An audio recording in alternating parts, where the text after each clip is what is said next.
Jadi masih bisa dikatakan sebagai penopang apabila harga acuannya ini tidak turun begitu Pak Emon. Dan kalaupun di sektor-sektor lain semua bisa cuan, tentunya kalau bicara kita forecast terkait pergerakan ISG, kita fokus di 5 emiten yang berpengaruh tadi Pak Emon, seperti Goto, BRI, BCA, Mandiri, Telkom. Jadi kita melihat korelasi ISG itu pergerakannya dengan 5 emiten tadi begitu Pak Emon. Tetapi di Semua Bisa Cuan kami memang memiliki proyek di mana saham-saham pilihan Semua Bisa Cuan ada kriterianya, mulai dari riset, proyek, kemudian swing, dan saham-saham yang memiliki value dan perusahaan yang bertumbuh itu ada di riset kami begitu Pak Emon. Oke, jadi menarik ya sebetulnya kalau teman-teman mau cari data detailnya silakan masuk ke websitenya semuabisacuan.id ya. Ini jadi di sana ada uraian-uraian kenapa forecastnya targetnya di 7.500, apa saja penopang sektornya yang kira-kira bisa IHSG mencapai angka itu, asumsinya tentu dibahas semua. Silakan nanti teman-teman cek masuk ke websitenya semuabisacuan.id ya ini ya. Oke, kemudian ini ada dari Indah_Agri from Agrofirm ya. Ini menanyakan mohon izin nanya ADMR nih gitu. Ini nggak apa-apa ya, karena belum masuk pertanyaan yang terkait dengan materi kita ya. Nggak apa, coba kita bahas sambil nanti kita di closing dengan topik saham-saham yang kira-kira sampai akhir tahun bisa buat party lah gitu nih ya, di akhir tahun gitu. Oke, silakan Mas Rido. Untuk ADMR nih, katanya dia nyangkut di 2.333 nih, mungkin rata-ratanya di situ. 2.333 ya. Oke. Untuk ADMR sendiri memang kalau kita balik lagi nih Mbak siapa tadi? Indah. Mbak Indah itu membeli ADMR ini atau saham Adaro Mineral Indonesia ini tujuannya untuk investasi atau untuk trading atau untuk swing. Kalau untuk swing atau untuk trading, ADMR itu selagi dia nggak menyentuh level di bawah 1.500 itu masih berpotensi mengalami penguatan terdekat. Jika dia break di 1.885 maka potensi kita asumsikan dari level Fibonacci 0,618 bisa menguat ke area 2.440 Pak Emon. Jadi untuk secara jangka menengah ini, apalagi harga acuan tadi yang saya bilang, saya singgung bahwasanya masih bertahan di area 400 atau 300-an, maka besar peluang Adaro atau ADMR ini masih bisa melanjutkan penguatan. Apalagi induknya sendiri Adaro itu masih bertumbuh dan bahkan mencetak sejarah net profit terbesar gitu Pak Emon. Jadi masih ada penopangnya begitu. Jadi kalaupun kita untuk sebagai swing ataupun swing mingguan atau bahkan untuk jangka menengah sampai di akhir tahun bisa kita tahan asal dia tidak menyentuh di bawah level 1.500 Pak Emon. Jadi kalaupun apa, kita metodenya ya namanya swing atau plan tadi, kita punya tujuan begitu, belinya untuk apa, dan targetnya sebenarnya kita harus hitung risk and reward-nya begitu. Dan Mbak Indah tadi sebelumnya itu tujuannya untuk apa gitu, dan plannya itu seperti apa ketika beli saham ADMR itu tadi begitu Pak Emon. Ya, menarik ya ini kalau kita diskusi mengenai energi, apalagi sudah akhir tahun ya. Jadi sekarang September, sekarang udah mau masuk September nih, besok September, artinya apa namanya, masuk musim dingin tentunya tinggal beberapa bulan lagi. Kalau kondisi krisis energi masih bertahan, tentu ini akan jadi peluang ya. Artinya menjadi menarik sektor energi karena masuk musim dingin Eropa dan sebagainya, itu kan tentu kebutuhan energinya cukup besar ya, dan ini yang menjadi angin segar juga buat teman-teman yang masih punya saham batu bara gitu. Kalau misalnya kondisinya tentu ya kita ngeliat kondisi ya kondisi sekarang krisisnya energi seperti apa gitu ya. Oke, sebelum kita mengakhiri nih Mas Rido, Iya. Ini tentu yang ditunggu-tunggu juga oleh teman-teman nih. Kira-kira untuk stock pick yang jadi pilihan nih. Tadi kan sektornya sudah beberapa dibahas ya. Ini mungkin kalau tadi sempat juga sahamnya sebetulnya dibahas ya, karena kalau punya target atau forecast IHSG yang 7,5 sampai 7.800, ini bukan hal yang mudah gitu ya, dan kita harus mengukurnya, artinya tadi Mas Ridho bilang bahwa ya penggeraknya dari big cap gitu. Karena big cap itu bergerak sedikit saja udah goyang. Istilahnya BCA batuk tuh, IHSG juga batuk lah, gitu, lebih gitu ya. Jadi karena kalau kita lihat kue ekonomi saat ini kan ini ya apa namanya, juga sangat dipengaruhi ekonomi dunia kan oleh G20 ya, yang market cap-nya atau ekonominya 70-80%. Jadi ketika 20 negara ini kena inflasi ya, udah goyang juga. Ini rejim inflasi tinggi dan sebagainya, karena sebetulnya di 20 negara ini yang paling berpengaruhnya, sehingga ada kebijakan kenaikan suku bunga dan sebagainya ya. Nah ini kita kembali ke tadi ya, dengan forecast yang cukup optimis di 7,5 sampai 7.800. Tadi sudah disebutkan beberapa big cap. Tentu butuh tambahan nih, yang kan kita juga cukup beragam ya. Tapi kalau kita bicara ya big cap sudah pasti ya, ini ya mungkin lebih rinci lagi, monggo deh ya, dari SBC kira-kira ada nggak yang bisa buat party di akhir tahun gitu nih ya. Oke, baik Pak Imam.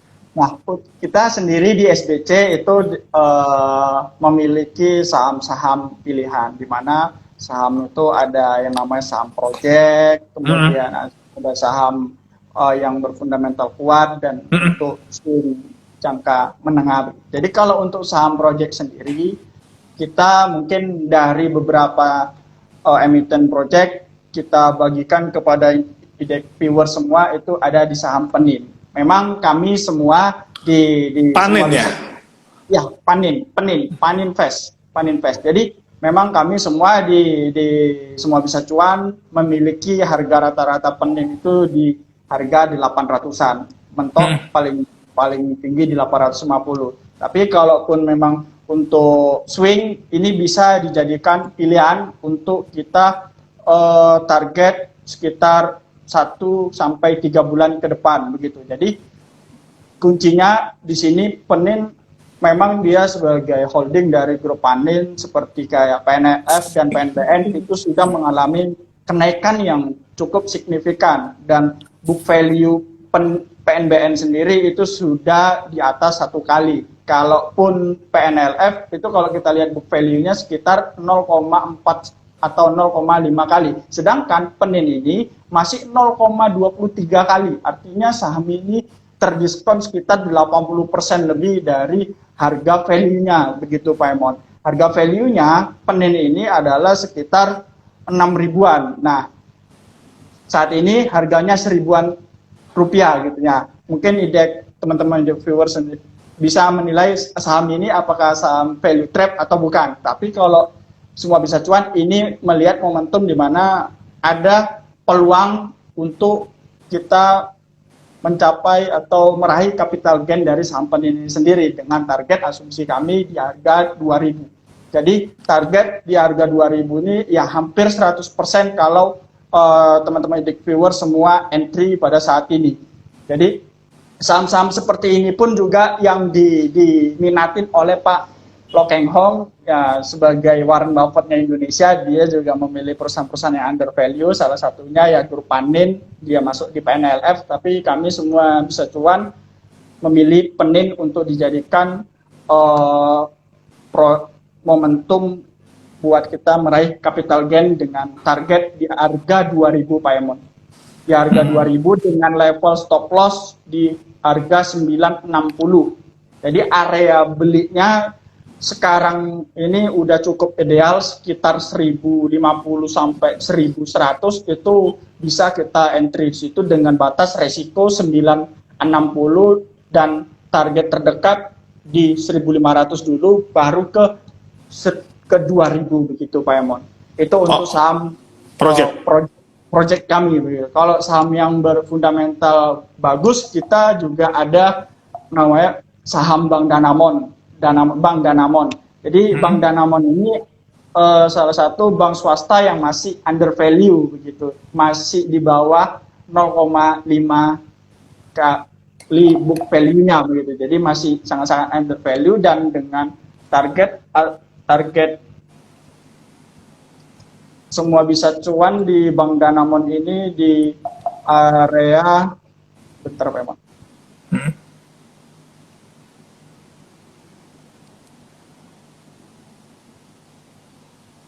Bank Danamon dengan target terdekat di area 3.500 PMON. Jadi bisa level entry di 2.600 sampai 2.700 dengan target di 3.500 dan batas stop loss di 2.300 begitu Pak Emon. Itu untuk saham yang berfundamental kuat yang masih under value yang barangkali teman-teman IDEX viewer bisa dijadikan salah satu bahan referensi atau pertimbangan dalam mengeksekusi atau memilih saham-saham yang masih ada momentum capital gain yang bakalan kita raih begitu Pak Emon. Oke, menarik ya, ini dua-duanya tentu saham-saham di industri keuangan ya. Jadi ada Panin tadi dan juga Danamon ya. Kalau berbasis project tadi ada Panin ya, kemudian juga kalau untuk yang berfundamental menarik ini ada Bank Danamon. Dua-duanya nih mudah-mudahan bisa menjadi sumber cuan. Tapi hal penting yang mungkin perlu diingat buat teman-teman semua, ini semua disclaimer ya.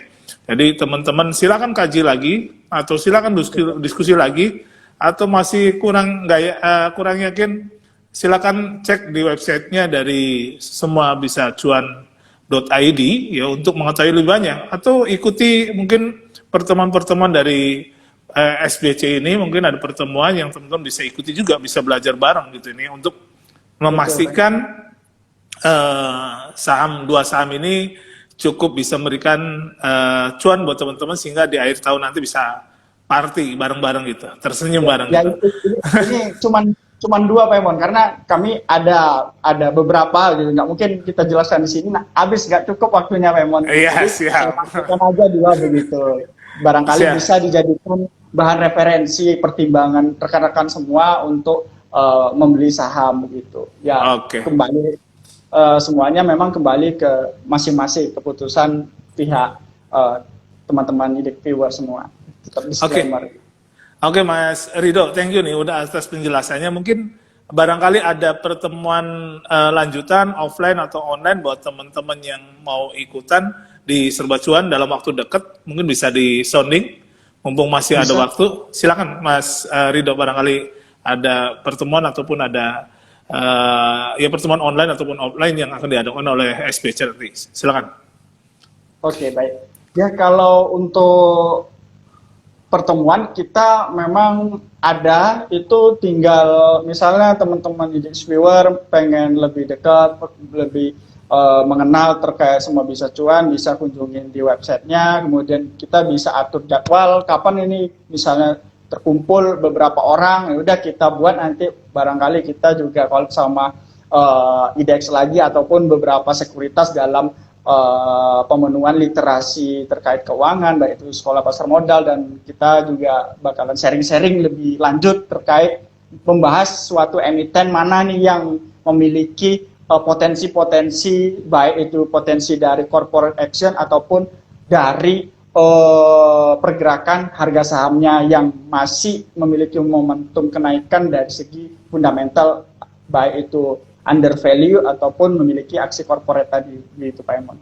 Oke, terima kasih Mas Rido nih atas uraiannya, luar biasa ya buat teman-teman. Tadi uraian tentang ARA dan juga review pasar, kemudian juga ada tentang ARA dan ARB, kemudian strateginya ketika ada perubahan dari asimetris menjadi simetris. Terus kita tadi juga membahas tentang IHSG sampai dengan akhir tahun, dan tadi ada dua saham yang direkomendasikan atau menjadi referensi buat teman-teman, ada Panin dan Danamon ya, yang bisa dilihat lagi, dikaji lagi, dan tentunya bisa meyakinkan teman-teman untuk bisa membeli kedua saham tersebut.